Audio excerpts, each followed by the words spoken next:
Welcome to our channel. Today we how to use Google Maps on Apple Watch. Quick tip step by step clearly.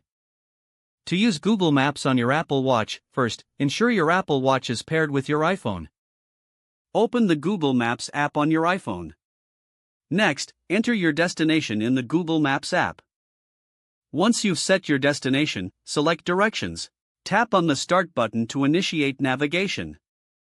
Now, raise your wrist to wake up your Apple Watch. Swipe to find the Google Maps app on your watch. Open the Google Maps app on your Apple Watch. You will see turn-by-turn navigation appearing on your watch. To receive directions, follow the prompts displayed on the screen.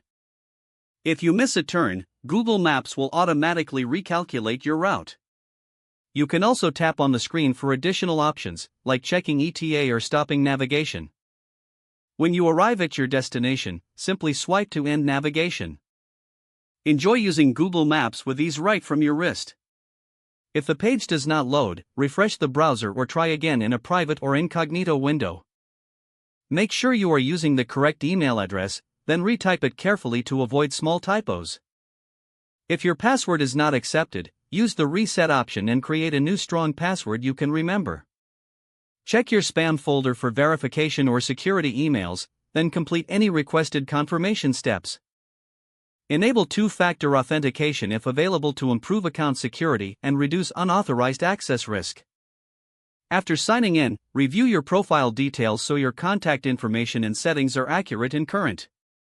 If you see an error message, note it down and try again after restarting your device and internet connection. Log out when you finish, especially on shared devices, to keep your account and payment information secure. If the page does not load, refresh the browser or try again in a private or incognito window. Make sure you are using the correct email address, then retype it carefully to avoid small typos. If your password is not accepted, use the reset option and create a new strong password you can remember. Check your spam folder for verification or security emails, then complete any requested confirmation steps. Enable two-factor authentication if available to improve account security and reduce unauthorized access risk. After signing in, review your profile details so your contact information and settings are accurate and current. Don't forget to like this video and subscribe to our channel for more step-by-step tech guides.